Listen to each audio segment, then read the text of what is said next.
And I finally broke down and I bought it, and I thought it was gonna be cool as somebody that travels a lot, and it turned out to be the biggest waste of $5.99 is what I think I spent on these glasses. Yeah, glasses. I'm talking about the VITURE piece of shit that you're gonna find all over Facebook and every other stupid platform. Let me start this one by saying I am a big fan of Jay's 2 cents. I think that he makes great content, and I've been following him since probably like 2017 or something, when I believe he was on Scrapyard Wars with LTT, but really has been a big inspiration for me with the PC building process. And even when I did my like custom loop tiny PC, which I'll probably put in here somewhere, a lot of that was because having watched the Jay's 2 cents videos. And you know, I can always enjoy a good Jay's 2 cents rant, especially when it was coming to like GPUs and stuff. But with the VITURE LUMA Ultras, it really hits home in a different way for me.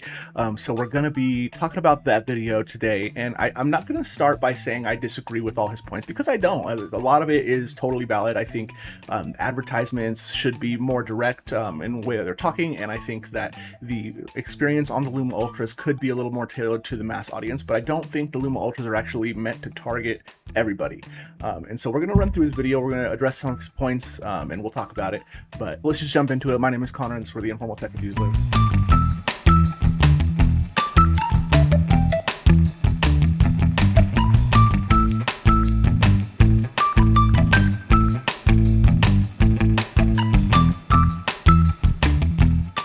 And look, I totally get it. If you spend $600 on a product and your eyelashes are rubbing against it, you feel nauseous, you expected it to work in a really cool way like you've seen in the ads, but it just doesn't, you have every right to make a brutally honest review on it, and I totally understand that.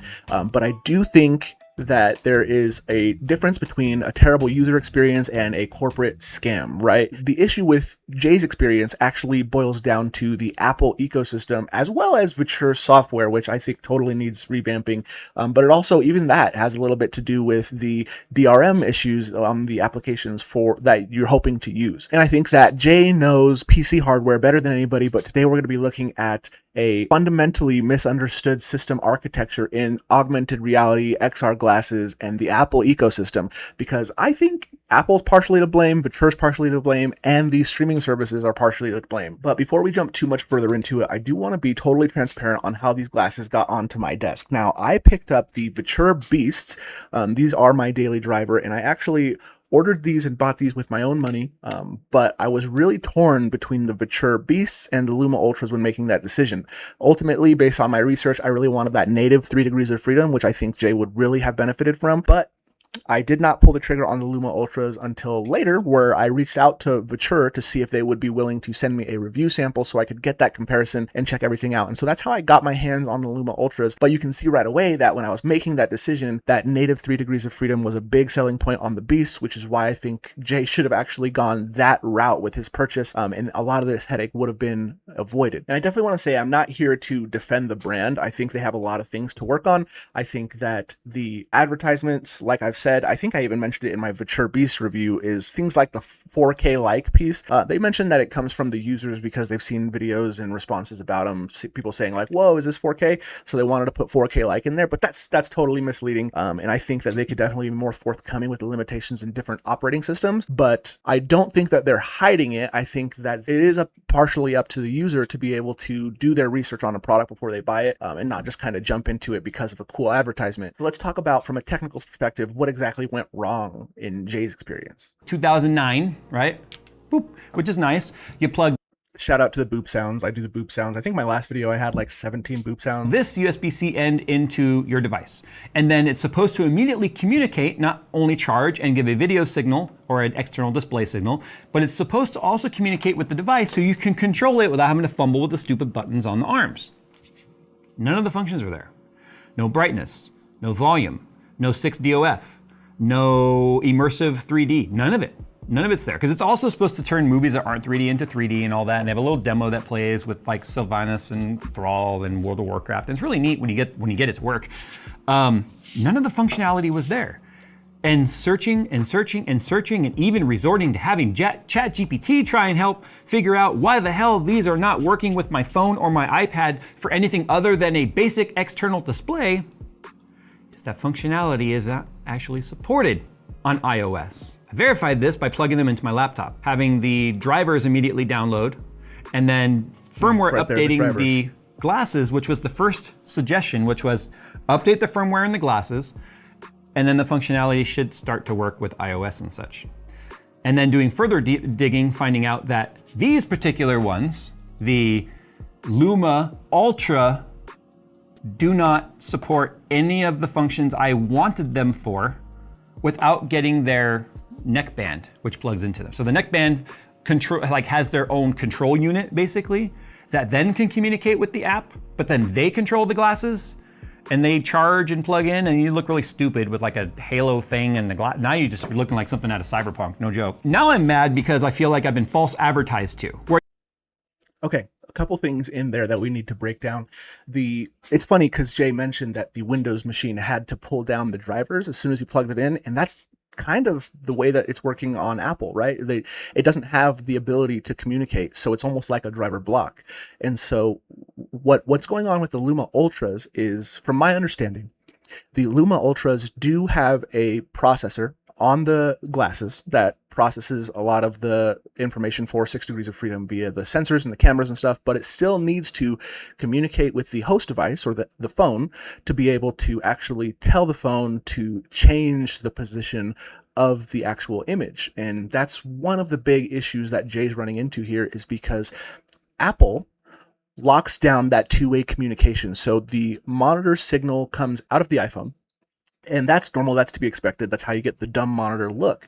But they don't actually let the communication come back in from the device to be able to have the sensors. And so that's where the let's go look. And so that is where this $47 adapter comes in, because it connects to the iPhone to be able to, here, let's show over here on this one. It connects into the iPhone to be able to get the display video from the iPhone, but it also has a Bluetooth connection to the iPhone to be able to send the actual tracking data from the device to the iPhone, because that two-way street is blocked and it's only one way.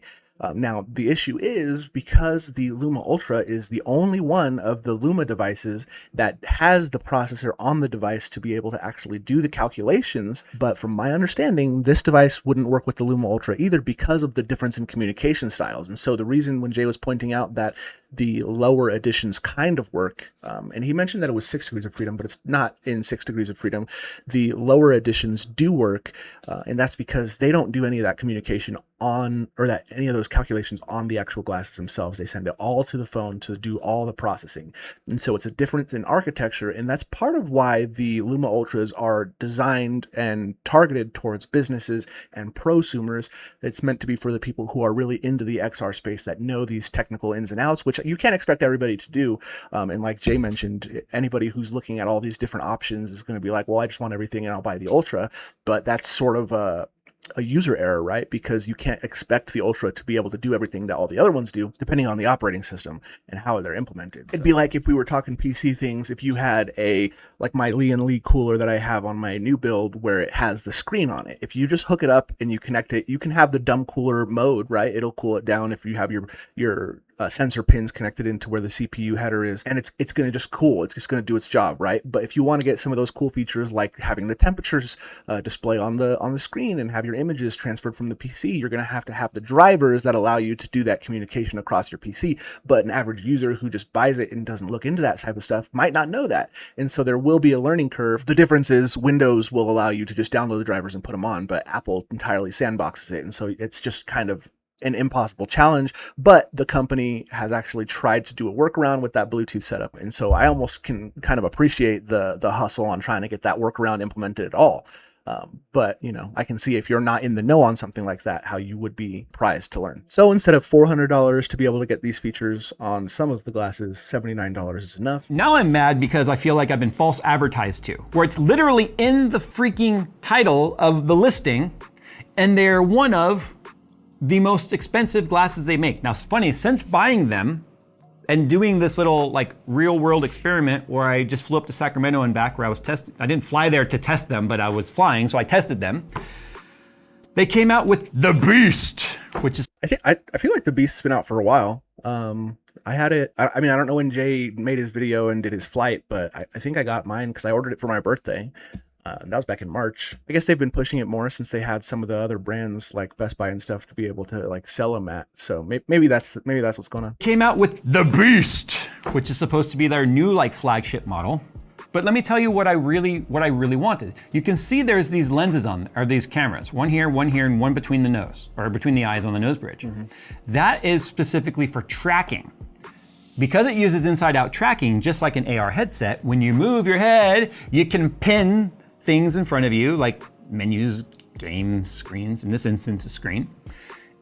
And that was to help, like when I'm sitting there with my head kind of leaning against the window or whatever, kind of looking forward, your eyes can make more sense of my head's tilted, but the thing I'm looking at's not. Your eyes and your brain and your inner ear really freak out when the thing tilts with you. It's weird, but it messes with you in your equilibrium.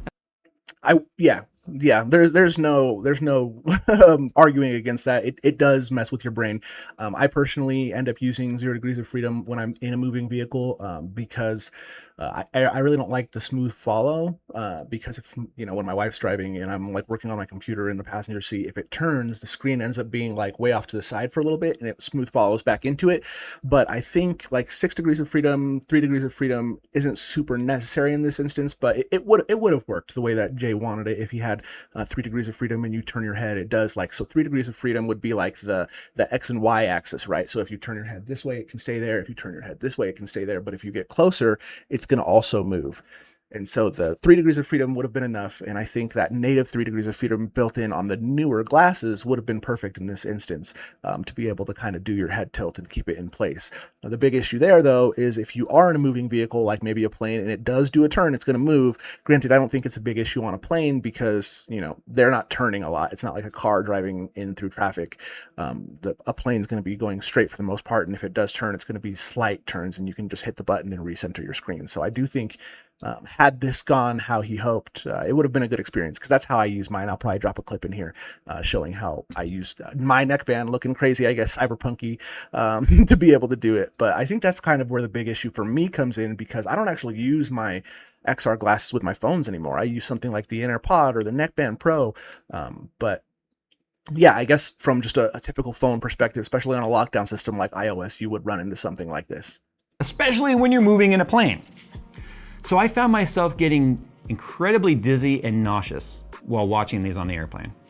I don't get dizzy and nauseous when I'm looking at my iPad because my iPad is stationary, my head is moving, and my brain can calculate those movements. So the fact that that feature doesn't work really drives me nuts. The complaint here is that it feels like false advertisement, and I guess it sounds like he was on Amazon. So let me head over to the Amazon page. So if we take a look at the title, it's VITURE LUMA Ultra XR glasses, 152-inch, 1500 nits, 6 degrees of freedom AR glasses, 52-degree field of view, 2D to 3D, electrochromic film, myopia adjustments, gaming smart glasses for iPhone 17, 16, 15, PS5, PS4, Switch 2, Android, Mac, PC. So I can see if you just took those as exactly what's going on, you would be feeling misled. But I think, I don't know if this is like a Viture issue as much as it is like a marketing overall issue, because when I think of like electric vehicles, right? That's one of the things I cover on my channel quite a bit. When you look at like pre-order announcements or you even go to like a website for like Tesla or something, when they're showing the specs of their vehicles, they're showing the best in all categories, right? So it'll say something like 0 to 60 in 2.9 seconds, 340 miles of range, blah, blah, blah. But the reality is with those, you have to get a specific version of the vehicle to achieve each one of those claimed specs. And so to get the 2.9 seconds 0 to 60, you have to get the performance model, and to get the 340 mile of range, you have to get the long range version. And so you can't have both of those at the same time. You have to get the specific setup that you want for the specific piece. And I'm not saying that this justifies it, right? They could be the change they want to see in the world, right? But I do think that this is sort of just a marketing tactic employed by everybody. And so I get where Jay's coming from here, where they could have said something like, 6 degrees of freedom glasses, OS dependent or something in parentheses. So I can kind of see that. Let me see if there's anything in here talking about the limitations on iPhone. So no mentions of iOS.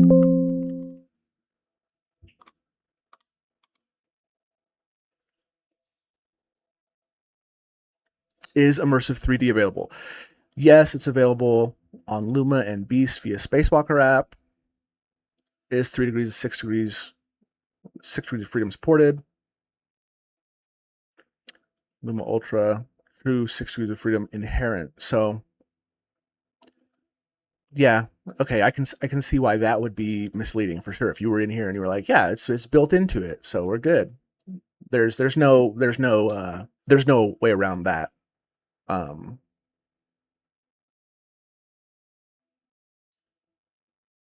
They do mention that you need the neckband to be able to do some of these creative processing games, so I'll give it that. But yeah, I mean, they really don't. So it does mention power freedom with adapter. Enjoy XR experiences while charging your phone.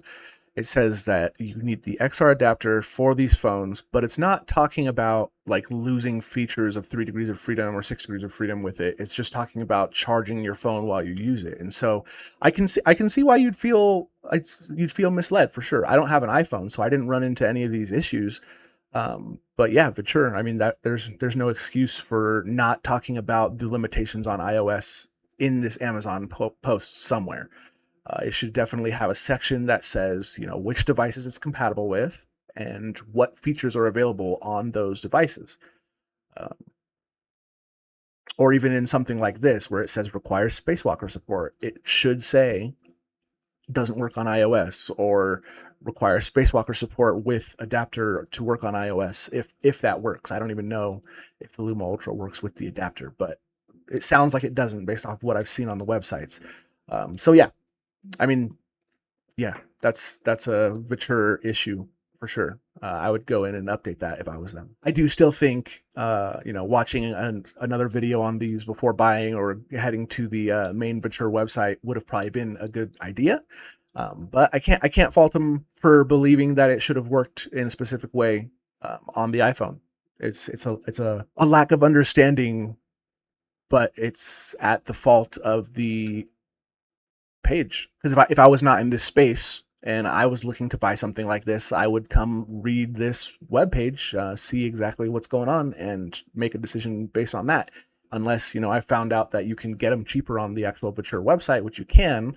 And then I went over there and did some research on that. But I guess for me, I always watch like at least a few videos on stuff like this before I buy it, especially big tech purchases. But when you got money like that, maybe you don't. I don't know. The crazy part is, if it's accurate, in my digging found that lesser end models support 6DOF on iOS, but so let me let him finish right here. Not the Luma Ultras.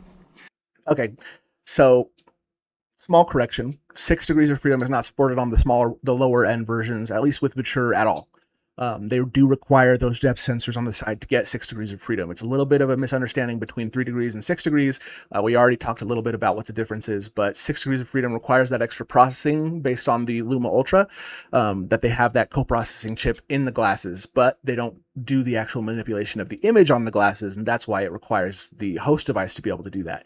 And so the lower end versions do have 3 degrees of freedom, not 6 degrees of freedom, but that goes back to because they send all the raw sensor data to iOS via that adapter, instead of doing any of the processing over on the glasses before sending it over. So that's the little bit of a correction there. So what I can deduce from this is the VITURE LUMA Ultra Ripoff Edition.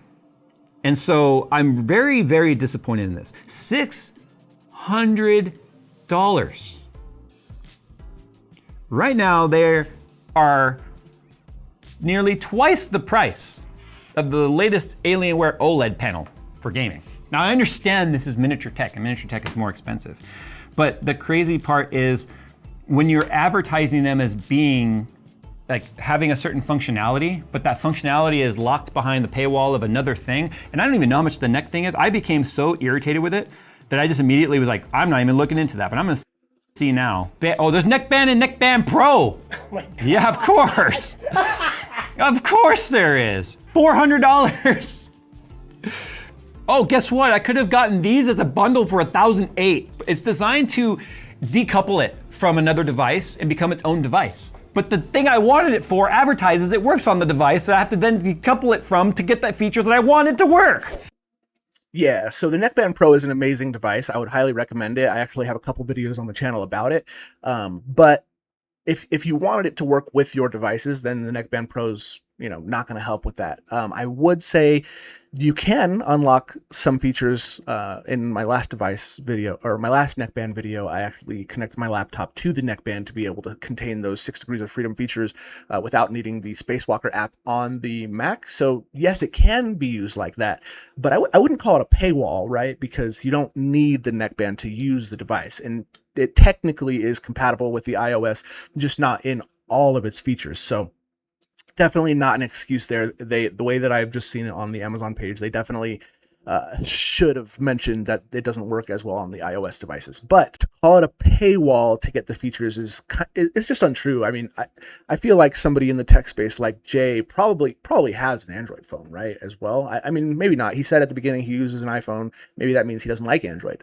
But if you had an Android phone, you can just plug it into that and you're up and running as long as you have the Spacewalker app. And there's other devices that you could use if you really wanted to get some of those 6 degrees of freedom features. But it does still to me sound like a misunderstanding of the XR glasses as a whole, right? Because I really think Jay would have been totally fine if he had something like the X-Real 1S or the VITURE Beast, which I happen to have both right here, because they have those native 3 degrees of freedom built in, and you don't need any sort of extra applications. And that's why I lean towards those ones. So I think, Now, we'll say this. I wanted to see what the functionality was like plugged into a computer or something, because they do advertise this as like, hey, you can have your laptop on the plane or whatever, plug that in, and you can have like crazy displays, and you can choose between a major, like a normal format center display, widescreen center display, 3 displays that you can turn your head to look at while you're working, or one big giant. Like I chose the I got to turn my head like that to see all of my desktop. So I went, okay, they're tracking, they're working because the computer's doing the work, not the glasses. They're working together, right? So the glasses are doing the processing for the calculations based off of where you're looking, and then the computer is adjusting the image based off of those calculations. It's that two-way street that we talked about. It definitely both are needed. The computer sees them as a device and a driver, so the computer's doing the work. It was tearing like a mofo, even though I turned on VSync, which it said it recommends that way it doesn't tear. Like turning my head, it would be like smooth and then jitter, jitter, jitter, jitter, smooth. That was driving me nuts.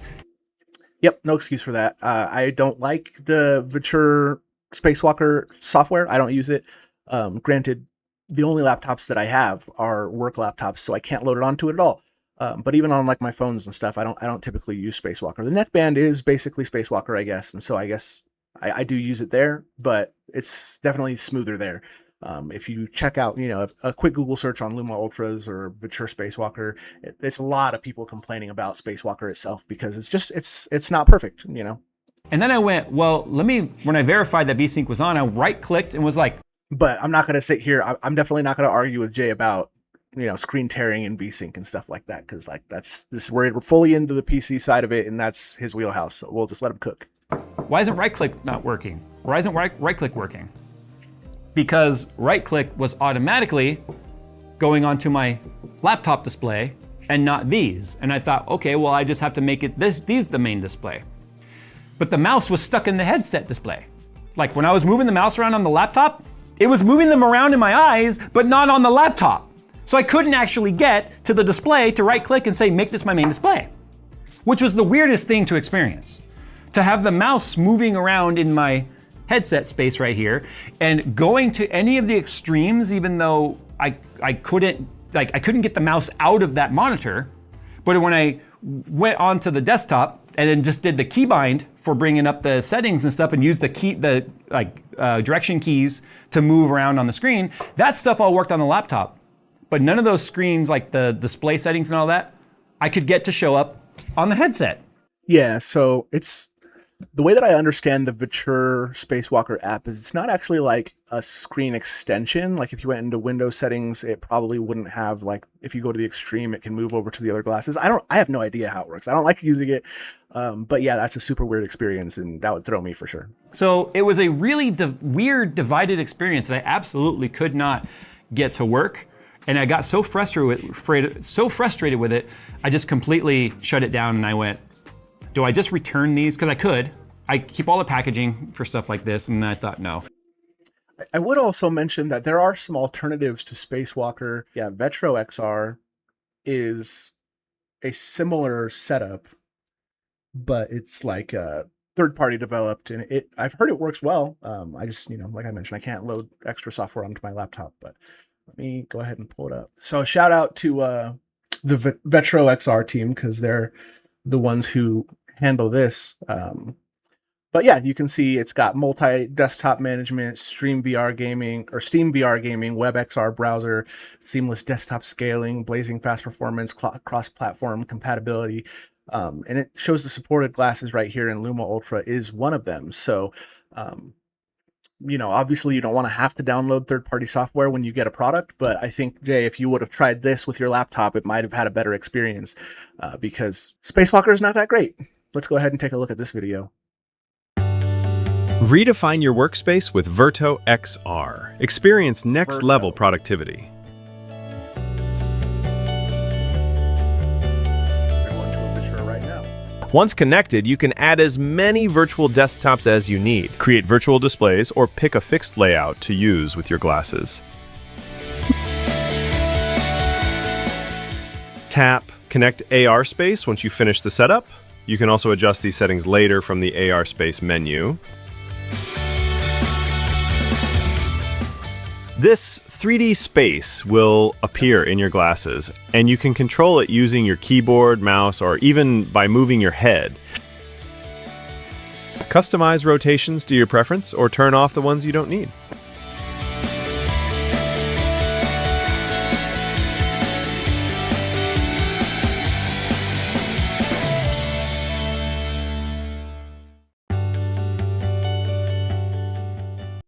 Yeah, I mean, that looks pretty good.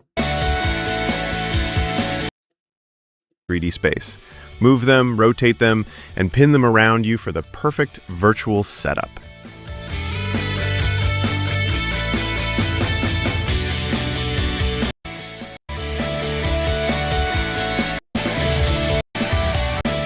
On the way. Download the desktop version from our website now and share your feedback with us. And they mentioned that there's an Android version coming too, but if you don't have an Android phone, that doesn't help. But yeah, I think this would have helped the laptop experience for you for sure. Now I rewound just a little bit, but if we look at right here, You can buy their adapter that goes from a single USB-C to a charge port and then a video port, which you can also get for like 20 bucks on Amazon from any other third-party product. Now I don't know if the third-party ones work because of the fact that I didn't even get that far, because I already want to throw them in the trash after one trip. yeah, and so this is the actual adapter that you needed to be able to get some of those sensors working, but they wouldn't have worked on the LUMA Ultra anyway. So I will mention that, at least for iOS, right? Because I do have an adapter like this that is third party that I got for cheap. I think I made a short about it, and it actually does split it into two glasses. But the issue with those third party adapters is, at least with iOS, when the sensors are accessible via Bluetooth, you wouldn't be able to get that with a third party adapter. And so Viture has told me that they're coming out with a new version of this adapter to support the LUMA Ultras on iOS. And so obviously that doesn't help you now, but might be worth revisiting once that comes out. Now when you put them on, since you mentioned you're not returning them and just going to make a ton of money off of the video, which, I mean, shout out, like, you got to respect the hustle. I mean, they sort of look like glasses, right, from the side. Now, here's the thing. My biggest issue so far is the fact that the very narrow vision that you have through them, because as you can see, if you look, the actual reflector part is not the full depth of the lens. Like, it doesn't go all the way to the bottom. It only stops about a third of the way down, or 2/3 of the way down. So that is where the vision stops.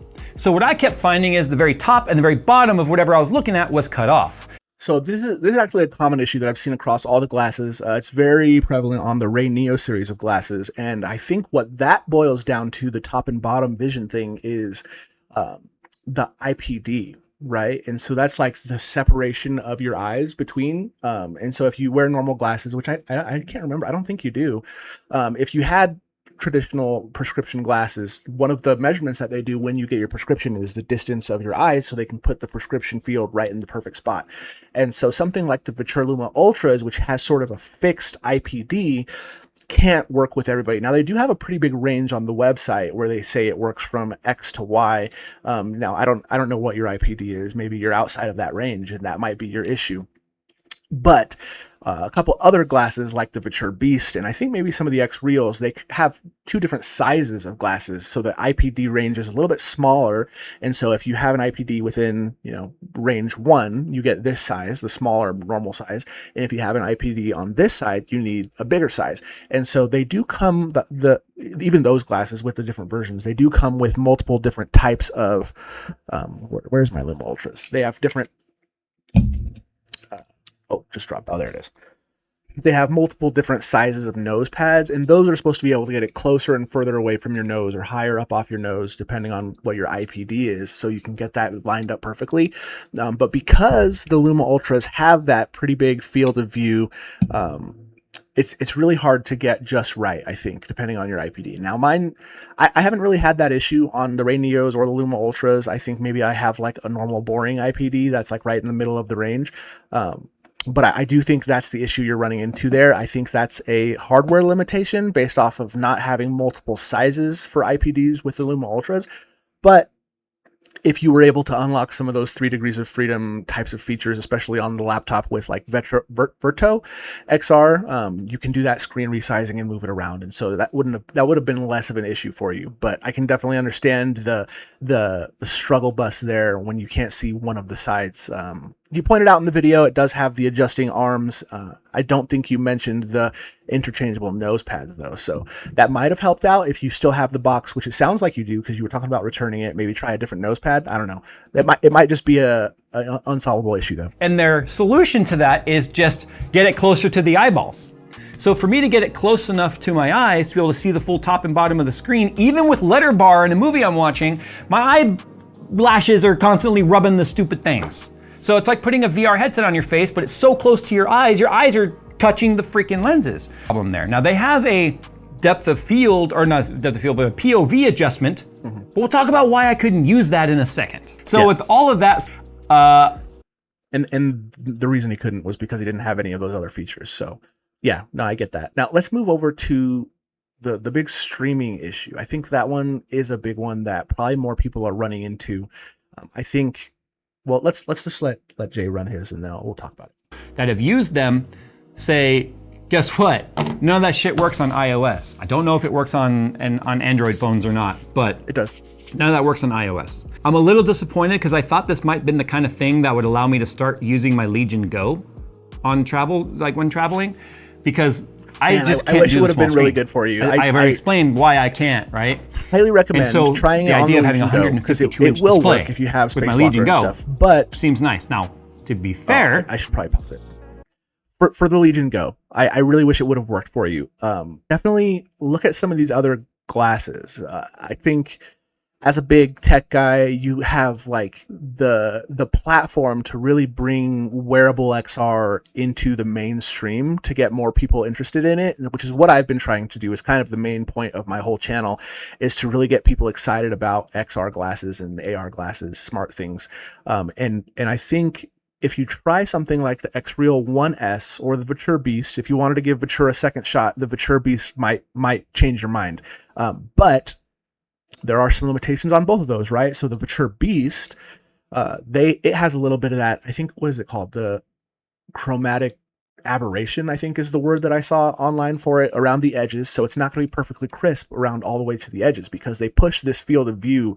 I don't remember what it is, but it's significantly higher than the LUMA Ultras, which was part of my reason for buying these over the LUMA Ultras. But there's a limitation to that because you're stretching the 1080p screen or the 1200p screen, to the extremes of the field of view. And so there's a little bit of like distortion on the edges. So something to keep in mind. I haven't ran into that as much with the X Real 1S. But the big limitation, well, I don't even know if I'd call it a limitation, but the X Real 1S has native 3 degrees of freedom built into it like the VITURE Beast. But if you add this X Real I, you can then get the 6 degrees of freedom, and that's all built into the glasses. So it doesn't matter what you connect it into. maybe this would be the recommendation for you, Jay. If you want to give XR glasses another try, I would challenge you to pick up a set of XReal 1S or XReal 1 Pro and try those out, see how you like it. If you like the tech, maybe come back, make a different video about it. You can still poop on Viture if you need to, but I think for the cause, you should check this out. But yeah, let's keep going. It should all work on my Legion Go like it did my laptop with head tracking and stuff because it is a Windows PC, essentially. But now, the crazy part is, there's one other thing that made me go, okay, these are absolutely terrible use case for me. Downloading movies, right? On planes, this is the one you typically can't stream content. Like even if you are on a flight that has Starlink or whatever, and it says, you know, hey, you can stream your favorite, blah, blah, blah. We all know the streaming experiences are terrible on planes. Sometimes it's okay, most of the time it's not. So what do? We download our content to offline mode. The only way you can watch content within its app that would do head tracking, if it worked, is to play it within the app via streaming. It doesn't have access to the downloadable content because it's not actually accessing any of the apps that are installed on your device. It opens a browser and goes to netflix.com or primevideo.com or hbomax.com. And then you're supposed to log into your account through the app, which is already now adding a layer of insecurity by having someone else or logging into another service through that browser device app thing, and then live streaming the content, which is completely the opposite of what it is I need to do on an airplane, which is guaranteeing I have access to the content because I pre-downloaded it. No, that's super frustrating. I would say, I don't know how it works on iOS. Like, do you have to have the Viture application running to get any signal out of them? I feel like you don't, because that's not how it is on any of the devices that I've tried. I strictly have an anti-Apple policy for now. If they come out with a foldable, I might pick it up. But I think for me, right, if I was in your situation and none of my spatial tracking features were working within the Viture application, if you have just dumb monitor capabilities when plugged into the phone and you don't need to use the Viture application, why not just go to Netflix and use the downloaded one in the Netflix app? Now that might be an Apple-ism, you know, that DRM still doesn't let that work on Apple devices.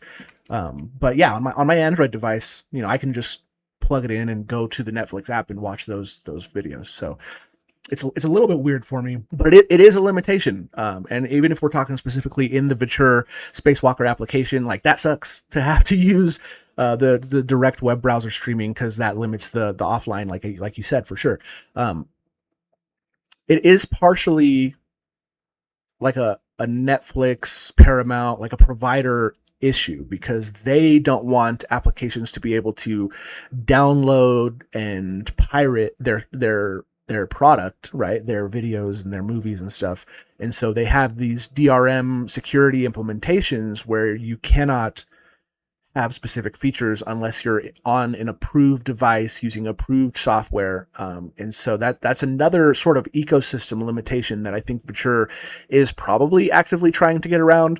Now, the in-air pod is another device similar to the neckband, but less intrusive. If you don't like having the neckband on your neck, that's one I would recommend checking out. I have a video if you want to see it, but the in-air pod recently had to push a whole firmware flash that you had to do because they couldn't implement a software update to get around the DRM issues. They had to give you an entire new firmware that you had to connect to your PC to load onto your device to really get that HD quality. And it has since, for me, fixed the issue of HD quality and downloadable videos and stuff. But it's a limitation. It's an engineering limitation, right, that Viture is going to have to work around. And so I feel you.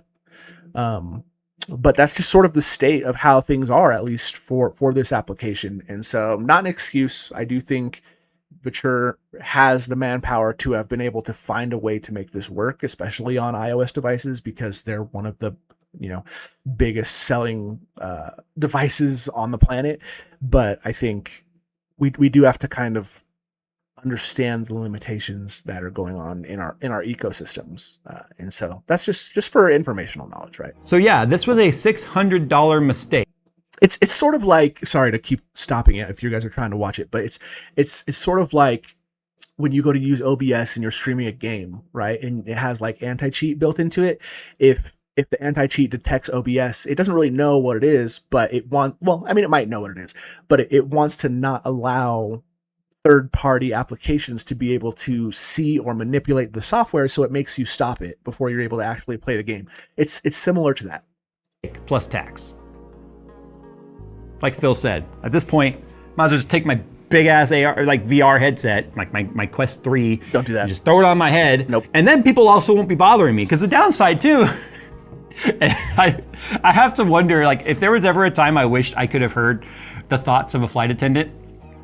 Let's just say because I'm sitting there like this. Yeah, the old man look. I do that. I 100% have done this. When they're plugged in, as you saw, they black out, and you can turn that on and off. So they immediately blacked out. Now I can turn that back off by just hitting that button once, right? Now I'm looking at you through like 5% tint, right? And by 5% tint, I mean looking in the car with 5% tint, not looking out. I can't see anything in the top half of my vision because that's where the HUD thing is. And I can barely see Phil, I can barely see the tally lamp on the camera, and that's illuminated. And I got these lights pointing right at me. But imagine I'm on the plane, I can't see through them now. So I'm sitting there like this watching a movie, so the flight attendant asks me if I want a drink, and I'm like, huh? Yeah, we'll leave that there for a second, but I think it definitely is, I don't want to call this an issue, right? Because you could take them off, you could hit the button on your phone to turn off the screen. There's lots of ways to be able to see a little bit better. I think it's the combination of the bright image and the dark background and the translucence. I wish they could get brighter. I think it's a limitation of just the tech that they're using to kind of create that translucent effect where it gets darker, the electrochromic tint. For me, I would probably say it's more like 30% tint, but it should definitely be brighter, right? So I agree here. To an extent, I don't know. This is not a deal breaker for me. The old man look, I just do that. I guess I don't know. I don't really care. But the Viture Beasts, however, like we've been talking about a few times, have a really cool feature that I experienced when I was doing some work at my daughter's gymnastics thing, and I have them on, and it has the image pin because we talked about the native 3 degrees of freedom. It'll pin it in there, and it'll be tinted. But when you look away from the image, right? So if the flight attendant came to your side, you look away, it'll automatically raise that translucence so you can see better. What? I swear to God, I found myself doing that when people talk to me like, huh? And here's the thing, you can see the display, but you can't see your finger, right? Yeah. So I'm trying to use my phone and I'm just like, doing the old man. No, I love that. You're running through the pain points of all the AR users. And that's true. That's a big one. And part of the reason why I ended up picking this up, it's a little guy, it's called, I think the Cheer Talk, what is it? The Cheer Talk something. I have a video on it. And basically what this little guy is it connects to your phone via Bluetooth, and then you have a trackpad on here. It also has a laser pointer, but I mean, that's not super useful for me. But I picked this up because when you connect it to your phone via Bluetooth, and it probably works on iOS. I don't have an iOS, but I think it'll work. Your phone basically sees it as a mouse. And so when I move around like this, and I'll probably drop a clip in here from that Cheer Talk video, but when I move the mouse around like this, you can see it'll move my mouse on my screen. So I can actually throw my phone in my pocket, not have to interact with it at all, put glasses on my face, and then I'm moving around with this thing. So highly recommend checking this out if you do decide to stick with the XR glasses and you want to use them with your phone, which honestly, I don't even know if I recommend it anymore after having the inner pod and the neckband. The neckband has hand gestures, the inner pod has air mouse. But yeah, if you want to stick with your phone, definitely use something like this. So I realized these were supposed to be the ultimate travel companion. And I realized they're just literally the ultimate ripoff. That's a deep cut. I think I personally don't believe that they're a ripoff. The LUMA Ultras, from what I've seen, they are targeted towards businesses and prosumers. Now, I would consider you a prosumer when it comes to like PCs and things like that, and you probably will get there with the XR, especially after this experience. But these are not what I would recommend for entry level people going into the XR space for the first time. Definitely not. You have to understand the ecosystem when you move into something like this. And so Viture Beasts in the X-Real 1S, which I've probably said like 17 times at this point, well, that would be where I would recommend start if you really want native 3 degrees of freedom. But let's keep going. Now, if you look at any of the ads, right? The ads have comments on them. I found so many people that were like, fuck these things, just get the $100 ones on Temu and they'll be fine, because all you can use them as an external display anyway. And the Temu glasses provide that. Those are probably all iPhone users. So I'm not about to try the Temu ones. I guess the cool thing is I could still return these and make money on them by making this video. But yeah, I'm just incredibly disappointed. Even my 11-year-old thought they were cool for like 6 minutes, and then she was over it. So now there is one kind of nice thing about these, is I did watch a documentary on the way to Sacramento. It's only an hour flight. I watched a documentary on the way to San Francisco, and I started watching Minority Report on the way home from, not San Francisco, but Sacramento. And I started watching Minority Report on the way home because I figured I might as well watch the movie that predicted today back in 2022, or 2002. The privacy side of it's kind of nice. Now, yes, they have Harman Kardon speakers built in here that fire down or whatever, and that's not gonna work on an airplane. Yes, true. There's also a fix for that. I know every single time there's an issue with these glasses, you got to buy something, right? But there's cheap ways. The Cheer Talk's not too expensive, and these ones I think are like $6. So check these out.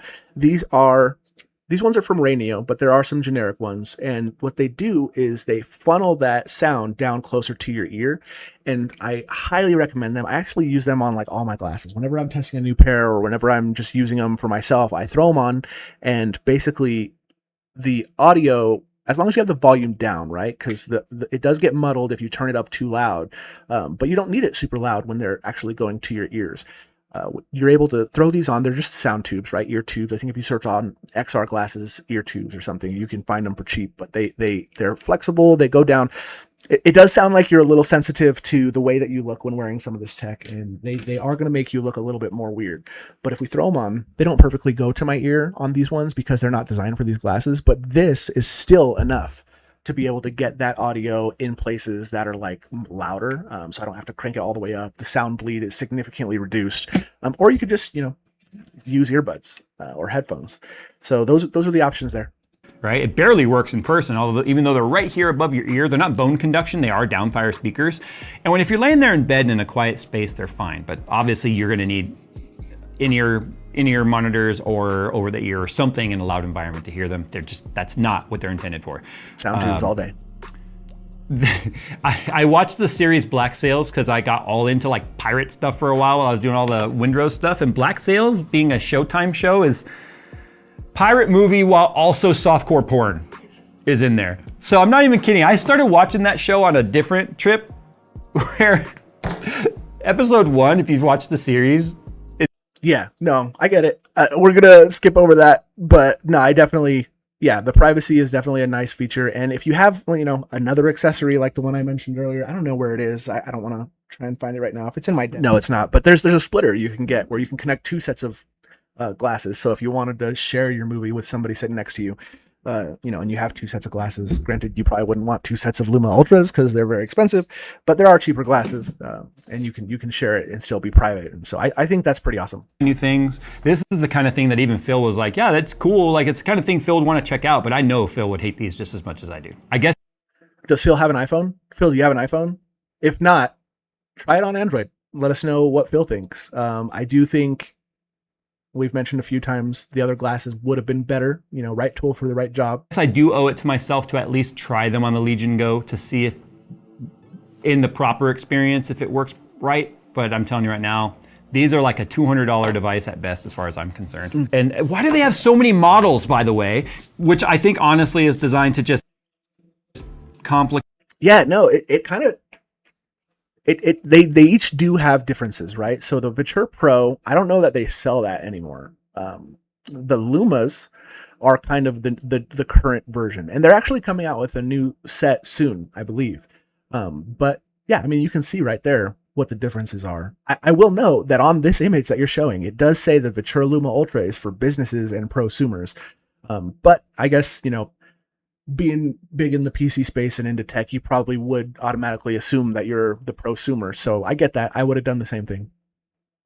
But yeah, I think it definitely does. They do have differences, right? So even in this image, you can see that the bottom two have brightness up to 1000 nits, where the Ultra has 500 more nits. And then between the Luma and the Pro, you have the camera built into it. And so it's not like these, or I guess I'm not even wearing them. It's not like the cameras here, right, where it's for 6 degrees of freedom. It's this middle one, which is an actual camera. So if you're connected to like a phone or a PC, this camera is actually accessible to those devices, so you can record first-person view, and some third-party SDKs might be able to take advantage of that for something like hand tracking or something. So yeah, I mean, there's differences, right? So the Luma doesn't have a camera. The Luma Pro has a camera. The Luma Ultra has 6 degrees of freedom sensors and stuff. So I understand the levels of the devices, and I think they're made to be able to, if you don't care about any of those fancy features, you get the bottom one. If you want some of them, but you're not like the ultimate prosumer, you get the middle one.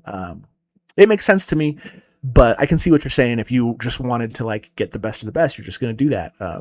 But I think that was a fatal flaw here. Things as much as anyway, there's like 7 or 8 models of these glasses, and it became very confusing. So of course I fell into the trap of like, well, I just want all the features, so I'll just get the most expensive one, and then like most of them don't even work. All right, well, there you go. I hope the brand sees this. Don't bother reaching out to me. I'm not interested in talking to you about anything. Just figured I'd save some of y'all some money if you thought something like this was cool. All right, so I think we've seen everything. It really boils down to knowing your product when you go to pick it up. I think if you were going to buy a new PC component, you're going to know everything about the PC component before you pick it up, right? I think that was an issue here. I personally don't ever get just like the things that pop up in the advertisements. Granted, I'm not on TikTok or Instagram or any of those other places to really see how much this thing is getting hyped up. But for me personally, being in the XR space, I started with X-Real. I moved over to Ray Neo, then I'm at Viture, and I'm actually going back to X-Real for my next video. I approach these glasses with a level of knowledge that I guess most consumers wouldn't have. So it's hard for me to put myself in the shoes of a consumer looking at it. And so like the call out on the Amazon page is totally valid. Viture, definitely please go update that Amazon page and mention in there explicitly the limitations on iOS, needing the adapter for any of the Luma models, and then the Luma Ultra not being able to use the adapter that exists at all to use the features on the iPhone. But like I mentioned, Viture is coming out with a new adapter, allegedly, that will be able to enable some of these features from the Luma Ultra. But it's sort of like if you're doing a custom water cooling setup, right? You're going to look at your case, see what components will fit in there. You're going to find the different pieces that you need to connect everything, whether you're going to use hard tubing, soft tubing, you're going to move everything around. You're going to have your plan before you even buy it, right? You're going to know exactly how you're going to set it up, because if you don't, well, I mean, Jay might not need to because he probably has everything laying around. But if you don't, you're going to have a bunch of pieces. They're not going to fit into your PC, and then you're going to be sad. But you're not going to call it a scam, right? Because you're going to like realize to yourself, like, okay, I picked these up. They don't fit into my PC. That's on me. And so I think there's a little bit of accountability that needs to be had on Jay's part for not understanding the product before he pulled it. He probably mentioned it in there. If you're somebody considering this product, you have to know everything about it before you can get it. It's the Luma Ultra is for that prosumer. It's not going to be for that entry level person. And if you do want the entry level person, I would say the Viture Beast or the X-Real 1S. Those are going to be my recommendations if you're first getting into this space. Those are the ways to go. Highly recommend. I do appreciate Jay making this video. Granted, he totally crapped on a product that I really like. I still appreciate him bringing awareness to this space at all, right? Because while we are still a small niche in YouTube and just in tech in general, I really am excited about wearable smart glasses, smart displays, XR, AR, even like the AI ones. I know he mentioned he hates all the AI stuff getting put in there, but like these ones are supposed to be like, AI smart glasses. Even by crapping on him, he's bringing awareness, and that might be more adoption in the future, and hopefully you get a pair that you really do like. So we talked about what you can use for some native plug and play, and I think you can get there with the VITURE LUMA Ultras. You don't need to return them because you're making a bunch of money on these, so I would hold on to them, wait for that new adapter to come out, see how you like it on your phone, and pick up a set of X-Real glasses or the Viture Beasts. Ray Neo also has a set coming out soon. that has native 3 degrees of freedom built into it. So if you guys need any more information on smart glasses, display glasses, things like that, definitely hit the subscribe button, hit the like button on this video if you like this one. It's an interesting one. I'm a little conflicted because, you know, I really like Jay's videos, but I also am very passionate about display glasses, smart glasses, and things. So definitely appreciate everybody watching. We'll talk to you guys next time. My name is Connor. This is where the informal tech reviews live. Peace.